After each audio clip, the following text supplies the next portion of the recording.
नमस्कार दोस्तों, ये राजकीय उच्च माध्यमिक विद्यालय निठार, मैं मोतीलाल सैनी और संस्कृत की ऑनलाइन क्लास में आपका स्वागत है। तो देखिए, इससे पहली क्लास में मैं आपको पढ़ा चुका हूँ संधि की परिभाषा और संधि के भेद। स्वर संधि के मैंने आपको 7 भेद बताए थे। उसमें से पहला भेद मैं आपको यण संधि पढ़ा चुका हूँ और आज हम पढ़ेंगे दूसरी अयादी संधि। कौन सी संधि पढ़ेंगे? अयादी संधि। देखिए, स्वर संधि में पहली संधि पढ़ी थी यण संधि। यण संधि में मैंने आपको नियम बताया था, यदि प्रथम पद के अंत में एक प्रत्याहार का कोई वर्ण आए, यानी ई, ऊ, रील, रे में से कोई एक वर्ण आए और दूसरे पद के प्रारंभ में कोई असमान स्वर आए, तो वहाँ पर इक के स्थान पर यण हो जाता है, यानी ई के स्थान पर ये, ऊ के स्थान पर वे, री के स्थान पर रे और लिरी के स्थान पर ले हो जाता है। तो आज दूसरी संधि मैं पढ़ा रहा हूँ, अयादी संधि।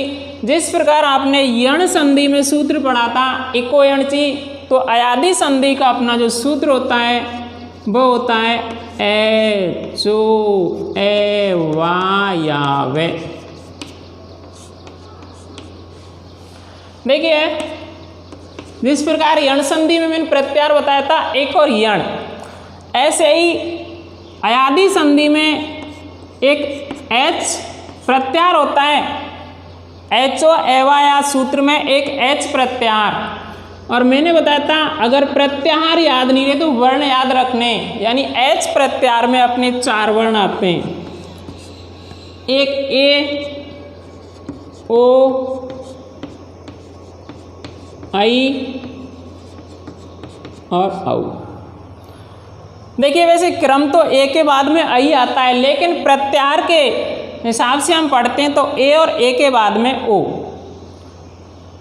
तो एच प्रत्याहार में ए, ओ, आई और औ। तो संधि का नियम हमारा यहीं से निकलता है।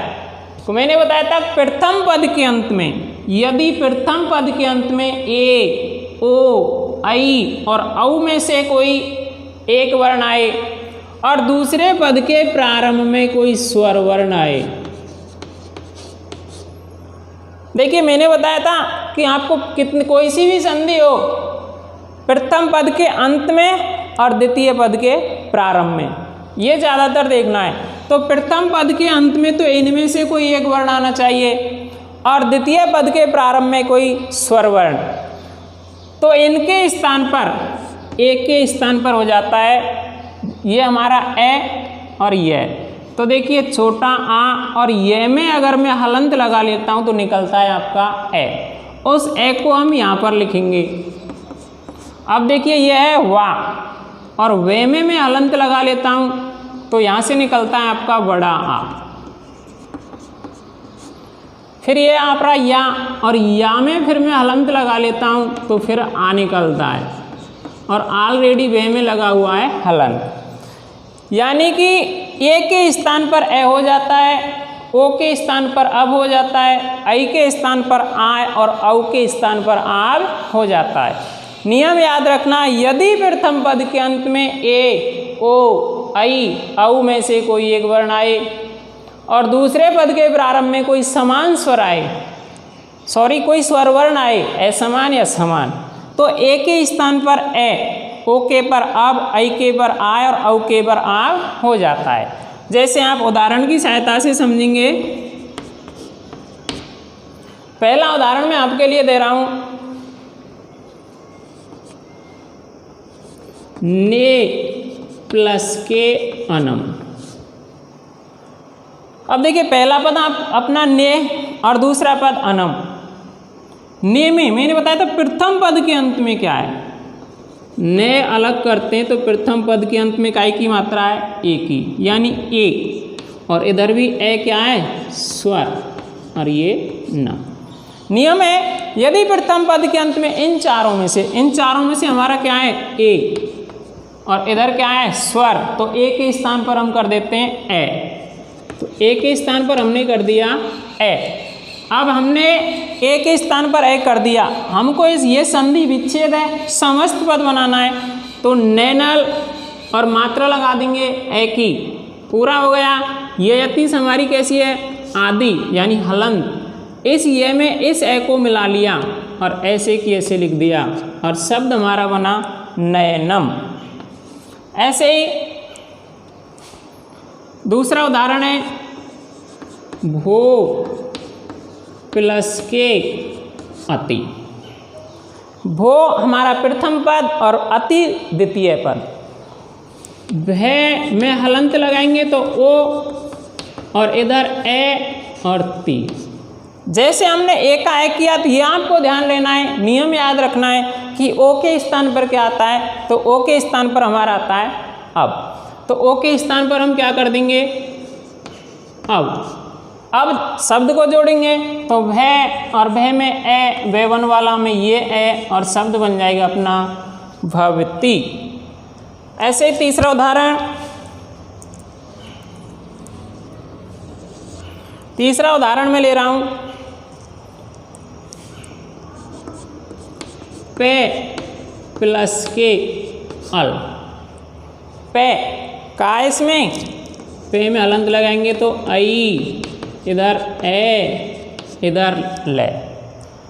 आई की जगह पर याद रखना है क्या होता है, आय, तो यहाँ पर लिख देंगे आय।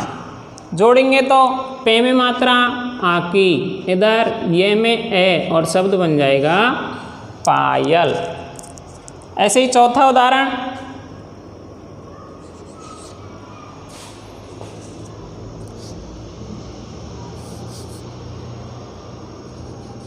भौ प्लस के उक, ओके।